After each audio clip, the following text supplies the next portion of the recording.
देखिए, middle east में महायुद्ध लगातार जारी है। युद्ध का 11वां दिन है आज। अमेरिका रुकने के लिए तैयार नहीं है तो ईरान भी झुकने के लिए तैयार नहीं है। ट्रंप का दावा है कि अगर ईरान पर हमला नहीं किया जाता तो ईरान इजराइल को बर्बाद कर देगा।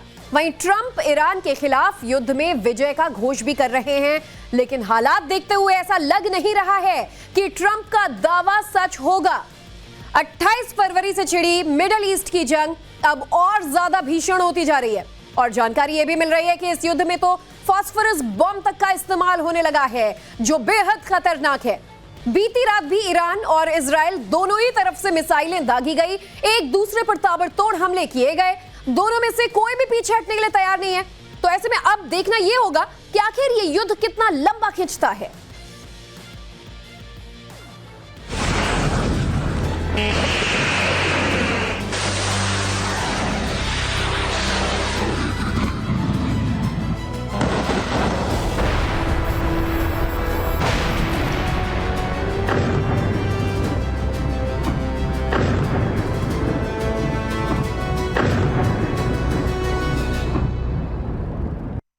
तो वॉर जोन से इस वक्त की बहुत बड़ी खबर, इजराइल और अमेरिकी ठिकानों पर ईरान ने भी जोरदार पलटवार किया है। कई ताबड़तोड़ अटैक्स किए हैं। आईआरजीसी ने बैलिस्टिक मिसाइलों से अब हमला शुरू कर दिया है और इन हमलों में 1000 किलो से ज्यादा बारूद का इस्तेमाल किया जा रहा है। मिसाइल अटैक से भारी तबाही की आशंका जताई जा रही है। तो ईरान के हमले अब और ज्यादा तेज हो गए हैं। ईरान जो है वो वॉरहेड का जो वजन है वो और ज्यादा बढ़ा रहा है और ऐसे में अब तमाम जो ठिकाने हैं उन पर और ज्यादा तीव्र अटैक ईरान की तरफ से अमेरिकी बेसिस पर और इजरायली ठिकानों पर किए जा रहे हैं। तो आपको बता दें कि अब ईरान की तरफ से भी कई वीडियोस जारी किए गए और ईरान ने ये कहा है कि अब और ज्यादा तीव्र हमले कर रहे हैं। तो अमेरिकी ठिकानों पर ईरान ने कई अटैक किए। वहीं आईआरजीसी ने बैलिस्टिक मिसाइल से हमला किया है और इस हमले में 1000 किलो से ज्यादा का जो बारूद है वो इस्तेमाल किया गया है। मिसाइल अटैक से अब भारी तबाही की आशंका जताई जा रही है।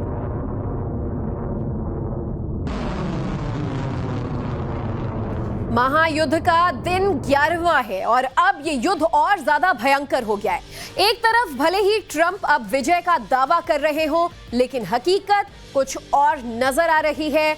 ईरान जिस तरह से अकेला ही अमेरिका से लेकर इजराइल तक के प्रचंड प्रहार के खिलाफ जोरदार पलटवार कर रहा है, उसे देखते हुए तो यही लग रहा है कि यह युद्ध अभी और लंबा खींचेगा। इजराइल और यूएस ने अपने कंबाइंड ऑपरेशन में तेहरान पर भी रात भर बमबारी की। तो इधर लेबनान में इजराइल ने ड्रोन की बौछार कर दी। वहीं ईरान है कि अभी भी मानने को तैयार नहीं है। ईरान लगातार मिडिल ईस्ट के पड़ोसी देशों पर जहां अमेरिकी बेस पर हमले कर रहा है या फिर वो बिल्डिंग्स जहां अमेरिकी सैनिक ठहरे हुए हैं उसे निशाना बनाने में लगा हुआ है। तो ईरान के हमले पर अब आयरन डोम एक्टिव हो चुके हैं। बताया जा रहा है कि जो इजरायली आयरन डोम है उन्हें एक्टिव किया गया। आयरन डोम ने ईरानी मिसाइलों को रोका है। तो वहीं दूसरी तरफ ईरान ने यह भी दावा किया कि इजरायली आयरन डोम अब पहले जितने एक्टिव नहीं है। तो देखना यही होगा कि इसके दावे में कितना दम है। लेकिन इजराइल ने दूसरी तरफ अपने तमाम आयरन डोम्स एक्टिव किए हैं और ये दावा कर रहे हैं कि हम तमाम ड्रोन्स और मिसाइलों को पहले ही इंटरसेप्ट करके उन्हें खत्म कर दे रहे हैं। तो ईरान के हमले पर आयरन डोम्स अब एक्टिव हो गए हैं और आयरन डोम ने ईरानी मिसाइलों को रोका है। ये तस्वीरें इजराइल की तरफ से जारी की गई है। ईरान ने की तरफ से कई मिसाइल जो है वो आसमान में तबाह किए गए। इन तस्वीरों को देखकर आपको अंदाजा हो पाएगा कि जहां से ये मिसाइल दागे गए उसे आसमान में कैसे तबाह कर दिया गया इससे पहले कि वो अपने टारगेट पर पहुंच पाते। इधर इजराइल और खाड़ी देशों में ईरान का पलटवार लगातार जारी है। ईरान की रेवोल्यूशनरी गार्ड कॉर्प्स ने वीडियो जारी किया है। ड्रोन से हमले का ये वीडियो आईआरजीसी ने जारी किया है और इसमें दिखाया है कि ईरान कैसे सटीक निशाने लगा रहा है, ड्रोन हमले कर रहा है और अब भारी भरकम मिसाइल्स दागे जा रहे हैं। तो ईरानी ड्रोन अटैक का ये वीडियो देखिए। ये ईरान की तरफ से जारी एक लेटेस्ट वीडियो है। इसमें ईरान ये दावा कर रहा है कि अब ताबड़तोड़ अटैक करेंगे और ज्यादा भारी वॉरहेड वाले मिसाइल्स का इस्तेमाल करेंगे और ड्रोन अटैक भी बढ़ा दिया है। तो कैसे खाड़ी देशों पर, इजराइल पर और अमेरिकी मिलिट्री बेसिस पर हमले किए जा रहे हैं। ये वीडियो आईआरजीसी की तरफ से जारी किया गया है। ईरान के शहरों पर अब अमेरिका और इजराइल के हमले भी लगातार जारी हैं। कराज शहर पर हमले का एक वीडियो सामने आया है। इसमें आसमान से नीली रोशनी चमकती दिखाई दे रही है। तो ये दावा अब ईरानी ठिकानों पर पलटवार किया जा रहा है। कराज पर यूएस और अमेरिका के हवाई हमले की ये तस्वीर सामने आई है और नीली लाइट्स जो नजर आ रही हैं, इससे ये दावा किया गया है कि कराज शहर में भी पूरी तरीके से तबाही मचाई गई। तो अमेरिका और इजराइल की तरफ से जारी किए गए इन वीडियो में आप देख पाएंगे कि कैसे कराज शहर जो है वो पूरी तरीके से यहां पर दहल उठा। मिडिल ईस्ट में महायुद्ध का आज 11वां दिन है। दोनों तरफ से ताबड़तोड़ हमले लगातार जारी हैं। ऐसे में अब आपको बताते हैं आखिर 10 दिनों के बीच 10 बड़े हमले कहां-कहां हुए हैं। तो कमांड और कंट्रोल सेंटर, सैन्य ऑपरेशन को कंट्रोल करने वाला जो मुख्य केंद्र है, यहां पर हमला हुआ। आईआरजीसी के मुख्यालय की इमारतें जो इस्लामिक रेवोल्यूशनरी गार्ड कॉर्प्स है उससे जुड़े हेडक्वार्टर पर दूसरा बड़ा हमला हुआ। आईआरजीसी के इंटेलिजेंस साइट्स पर खुफिया जानकारी जुटाने और ऑपरेशन प्लानिंग का यह ठिकाना था। चौथा location integrated air defence system, दुश्मन के विमान और मिसाइल्स रोकने वाले डिफेंस सिस्टम को तबाह किया गया। पांचवां बैलिस्टिक मिसाइल साइट्स, लंबी दूरी की मिसाइलों के लॉन्च और स्टोरेज बेस जो होते हैं, इन बेसिस को तबाह करने का दावा किया गया। छठवां ईरानी नौसेना के जहाज और पनडुब्बियां, समुद्री सैन्य ताकत को कमजोर करने के लिए यह निशाना साधा गया। सातवां ईरान के एयर डिफेंस सिस्टम, देश की हवाई सुरक्षा से जुड़े रडार और मिसाइल यूनिट को तबाह करने का दावा किया गया। तो आठवां एंटी शिप मिसाइल साइट्स को तबाह किया गया। समुद्र में जहाजों को निशाना बनाने वाली ये मिसाइल साइट्स होती हैं। नौवां सैन्य संचार नेटवर्क, यानी कि सेना का जो कम्युनिकेशन और कमांड नेटवर्क है उसे भी हमला कर तबाह किया गया। और 10वां मिसाइल और ड्रोन निर्माण केंद्र, यानी कि बैलिस्टिक मिसाइल्स और ड्रोन जिस जगह पर बनते हैं, जो कारखाना है, उसे भी एक बड़े अटैक में तबाह कर दिया गया। जंग के 11वें दिन क्या कुछ अपडेट्स हैं और हालात कैसे बनते जा रहे हैं, आगे वॉर कितनी खिंचने वाली है। हमारे साथ हमारा पैनल गेस्ट्स का जुड़ चुका है। Defence expert retired colonel Utkarsh Rathore हमारे साथ जुड़े हैं और retired commander VK Jaitley defence expert हमारे साथ जुड़े हैं। आप दोनों का बहुत बहुत स्वागत है। कर्नल राठौर, आपसे पहले तो समझना चाहेंगे कि 11वां दिन, क्या जंग शुरू हुई तो क्या ये उम्मीद इजराइल या अमेरिका ने की थी कि एक हफ्ते से ज्यादा जंग चलेगा, या ईरान ऐसा पलटवार कर पाएगा? देखिए, ये इजराइल अमेरिका के अलावा पूरे दुनिया को भी ये उम्मीद थी कि ये जंग लंबी चलेगी, क्योंकि 2025 में 12 दिन की जंग चली थी जिसमें इससे कम डिस्ट्रक्शन हुआ था। तो ये सब मान के बैठे थे और प्रेसिडेंट डोनाल्ड ट्रंप ने ऐसे भी 4 से 5 हफ्ते की बात की थी। तो 11 हफ्ते ये जंग चल चुकी है, इसमें किसी को आश्चर्य नहीं होना चाहिए। चलिए, 11वां दिन आज जंग का है, लेकिन आश्चर्य नहीं होना चाहिए। वहीं ईरान तो ये कह रहा है कि हम अगले 10 सालों तक लड़ाई लड़ने के लिए तैयार हैं, लेकिन झुकेंगे नहीं, और अब अपनी कैपेसिटी भी इंक्रीज करते जा रहे हैं मिसाइल अटैक की। क्या ये जंग जो है वो अमेरिका या इजराइल के लिए गले की हड्डी या एक फांस की तरह बन गया है? देखिए, ईरान की स्टेटमेंट्स भी बदलती रहती हैं। कभी वो 2 साल बोलता है, कभी 6 महीने बोलता है, अभी आज 10 साल की स्टेटमेंट आ रही है। तो उनकी स्टेटमेंट बदलती रहती हैं अपने जितने भी उनके सैनिक हैं या उनकी जो प्रजा है उसको मोटिवेट करने के लिए। तो ये स्टेटमेंट्स एक परसेप्शन बनाती हैं लोगों के मन में कि भैया हम तो लड़ रहे हैं, लेकिन धरती पर अगर आकर के देखा जाए तो 80% एस्टेब्लिशमेंट्स उनकी तबाह हो चुकी हैं, 20% बची हुई हैं। उस 20% के बलबूते के ऊपर वो अपने अटैक लगातार किए जा रहा है, उसमें कोई शक नहीं है, और खूब हानि भी पहुंचा रहा है वो, ना केवल इजराइल को बल्कि अमेरिकन एस्टेब्लिशमेंट जो गल्फ कंट्रीज में है, बल्कि गल्फ कंट्रीज पे भी उसने अभी टारगेट बनाने शुरू कर दिए हैं और उनको भी उसने पूरी तरह से अपना दुश्मन बना लिया है। तो यस, जंग तो अभी थोड़े दिन और चलेगी। अब मुझे लगता है कि बहुत लंबी नहीं चलनी चाहिए ये, क्योंकि जो अपराइजिंग है उसकी भी तैयारियां चल रही हैं, तख्ता पलट होना चाहिए। और तख्ता पलट की संभावना को लेकर ये अगला सवाल कर्नल राठौर, आपसे भी एक चीज बड़ी क्विकली ये समझना चाहेंगे कि अमेरिका इजराइल दोनों और ज्यादा सख्त हो गए हैं। उनका नया सुप्रीम लीडर चुनने जाने के बाद ये कहते हैं कि वो गलत फैसला लिया है और इसका भी अब हम पलटवार करेंगे। क्या इसका नतीजा वॉर में, इस जंग में आने वाले दिनों में और ज्यादा खतरनाक हो सकता है? देखिए, प्रेसिडेंट ट्रंप ने ओपनली कह दिया है कि मुश्तबा उन्हें मंजूर नहीं है, लेकिन ईरान में जिस तरीके से मुश्तबा के नाम के ऊपर लोगों ने मोहर लगाई है, वो भी देखने वाली बात है। और इसके साथ अब क्या होगा, टारगेटेड किलिंग की बात है। आईआरजीसी के मनोबल को तोड़ने के लिए आईआरजीसी कमांडर्स, और वो कोशिश जरूर करेंगे इजराइल और अमेरिका कि किसी तरीके से मुस्तफा खामनेई को और जो बड़े बड़े लीडर हैं इनके, उनको टारगेट किया जाए, ताकि एक तरीके से वहां पर एक डिसीजन की क्राइसिस बने, मनोबल टूटे, और जो तरीके से लोग घेरे जा रहे हैं उनको इकट्ठा करके मुस्तफा के समर्थन में नारे लग रहे हैं, सभाएं हो रही हैं, वो बंद हो। तो अभी ये जंग में ये एक मोड़ आएगा मेरे ख्याल से। इसके लिए वो प्रयासरत भी हैं कि मुस्तफा तक कैसे पहुंचा जाए। लगातार जरूर सामने आ रही हैं और इसके लिए अमेरिका प्रयासरत भी है, लेकिन दूसरी तरफ ईरान भी अमेरिकी एयर बेसिस को, तमाम मिलिट्री बेसिस को निशाना बना रहा है। एक बड़ा अपडेट इस बीच ये है कि ईरान से युद्ध के 11वें दिन ट्रंप ने एक बड़ा ऐलान किया है ईरान के लिए, और कहा है कि हमारे हमले में ईरान की नेवी एयरफोर्स खत्म हो गई है। ईरान के पास ना हथियार है, ना नेतृत्व है, और युद्ध में ये अमेरिका की शानदार सफलता है। It's the beginning of building a new country, but they have no navy, they have no air force, they have no anti-aircraft equipment. It's all been blown up. They have no radar, they have no telecommunications, and they have no leadership. It's all gone. So, you could look at that statement. We could call it a tremendous success right now as we leave here. I could call it. But they were going to hit them. If I didn't hit them first, they were going to hit our allies first. I believe, upon information and belief, but I believe that he was going to, they were going to take over the Middle East. They were looking to take over the Middle East. Now, had Operation Midnight Hammer not taken place, that was definite, because they would have had a nuclear weapon within a matter of weeks.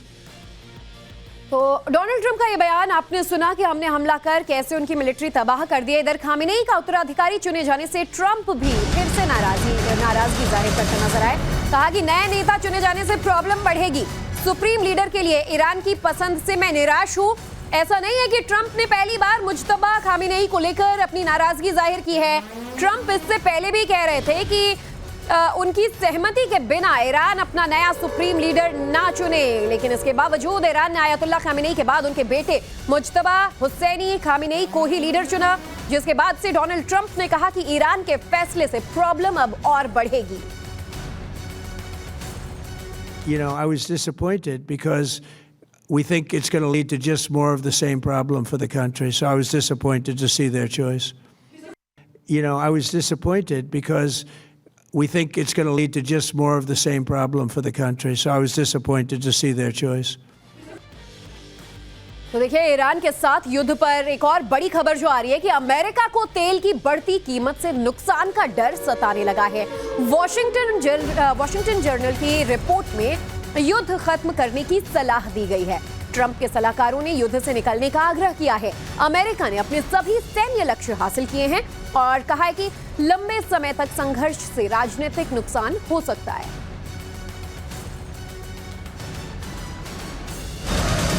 इस बीच एक और बड़ी खबर जंग के मैदान से। आपको बता दें, ईरान ने बहरीन की राजधानी पर जोरदार हमला बोला है। बहरीन के किया है और ईरान ने हमला वहां किया जहां अमेरिकी ऑफिसर्स मौजूद थे। ईरान के ड्रोन अटैक में एक शख्स की मौत हुई है, कई लोग घायल हुए हैं। इन तस्वीरों में आप देख सकते हैं ईरान का ड्रोन हवा में उड़ता हुआ सीधा बिल्डिंग से आकर टकराता है और जोरदार विस्फोट हो जाता है। विस्फोट के बाद पूरी इमारत लपटों में घिर गई। तो ये तस्वीरें बहरीन से, जहां पर एक बार फिर टारगेटेड अटैक ड्रोन से करता ईरान नजर आया। और बताया जा रहा है कि राजधानी मनामा में ये जो बिल्डिंग है, यहाँ पर अमेरिकी सैनिक मौजूद थे और ड्रोन आकर सीधा इसी बिल्डिंग से टकराता है और यहाँ जोरदार धमाका हो जाता है।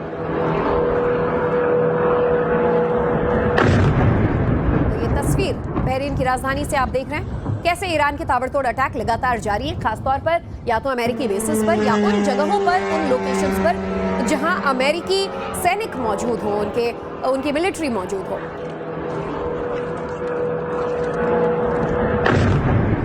ईरान ने कई शहरों पर पूरी रात ताबड़तोड़ धमाके किए। राजधानी तेहरान में कई जगह धमाके हुए।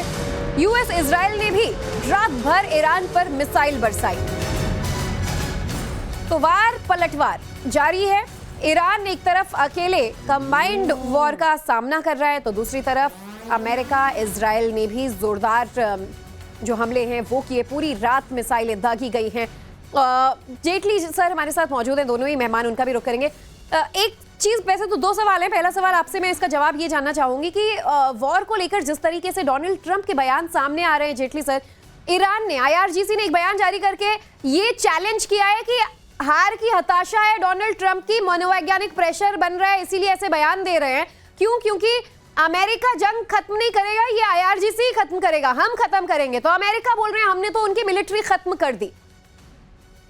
देखिए, IRGC का जो सेंट्रल कमांड था वो टोटली खत्म हो चुका है। अब IRGC ऑपरेट कर रही है जो 31 उनके प्रोविंसेस हैं, इन्होंने उसकी कुछ ऐसी ऑर्गेनाइजेशन की थी कि वो डिसेंट्रलाइज टाइप की, जिसको ऑर्गेनाइजेशन बोलते हैं कि तुमको जो करना है करो, अपना निर्णय लो। तो उस प्रकार से उनकी सेंट्रल कमांड खत्म हो चुकी है, कम्युनिकेशन खत्म हो चुके हैं।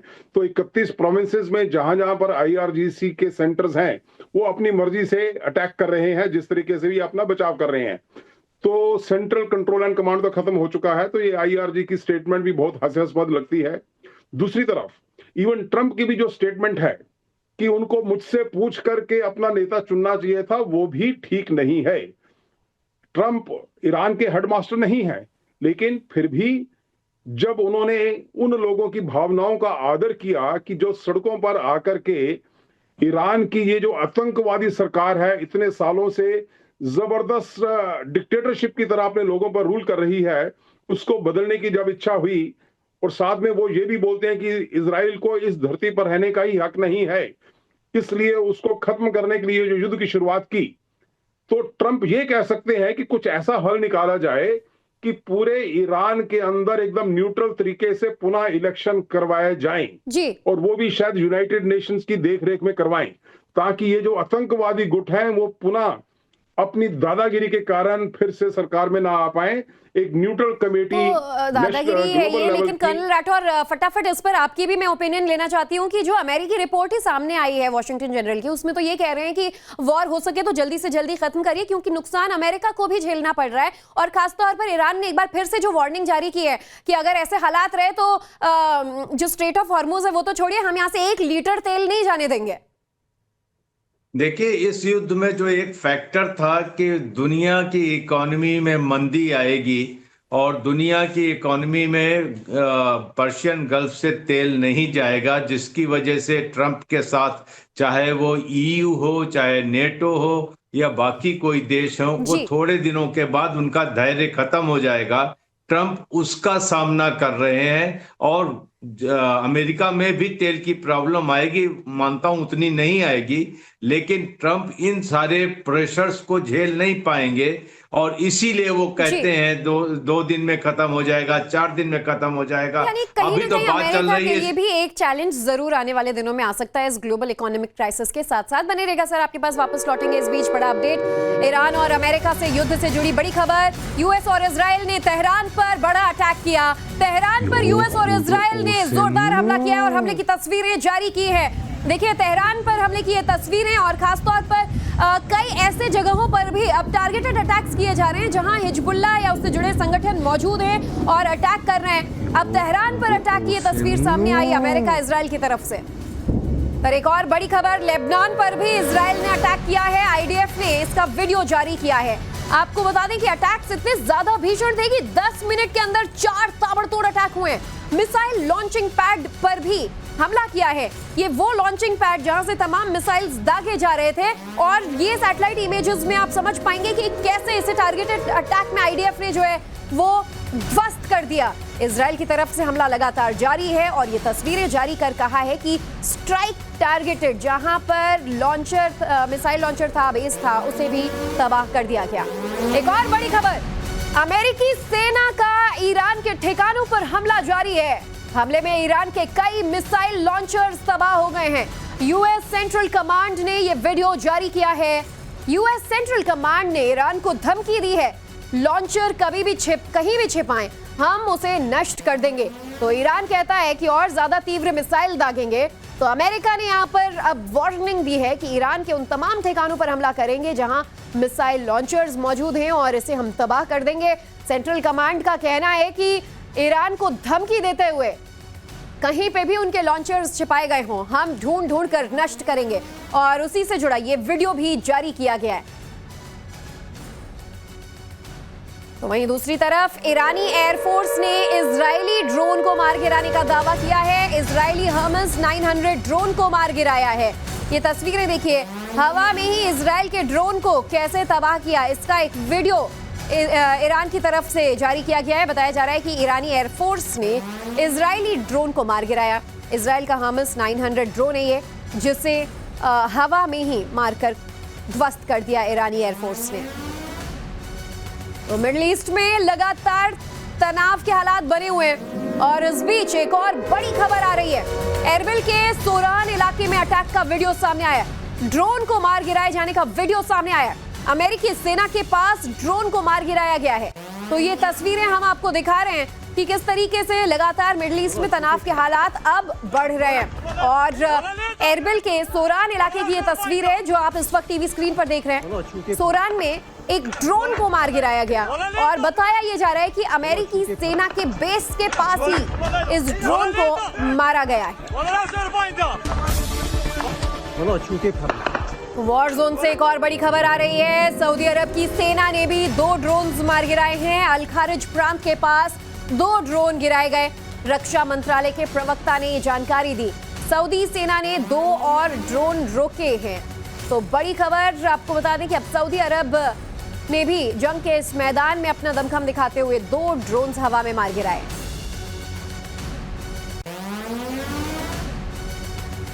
जंग से जुड़ा हर एक अपडेट लगातार आप तक पहुंचाते रहेंगे, लेकिन बुलेटिन में फिलहाल न्यूज कमांड सेंटर से रुख करेंगे कुछ और खबरों का। इधर मध्य प्रदेश के जबलपुर से खबर आ रही है, जहां खामेनेई की मौत पर कैंडल जुलूस निकाला गया। शिया मुस्लिम महिलाएं और बच्चे भी इस जुलूस में शामिल हुए। शिया समुदाय ने जुलूस निकालकर ईरान पर हमले का विरोध जताया। अमेरिका और इजराइल के हमलों को बताया जुल्म। कहा कि कितने खामेनेई मारोगे, घर घर से खामेनेई निकलेगा। ईरान से ये सदा आई शिया सुन्नी भाई भाई के जगह जो बैनर्स हैं वो लगाए गए। इन 5 तस्वीरों के जरिए आप समझ सकते हैं कि शिया समुदाय में आक्रोश कितना ज्यादा है। और न सिर्फ बड़ी तादाद में महिलाएं, बल्कि तीसरी तस्वीर में देखिए छोटा बच्चा कैंडल पकड़कर मार्च में शामिल है और खामेनेई के पोस्टर्स के साथ नारेबाजी की जा रही है। पहले तो आपको सुनवाते हैं ये नारे।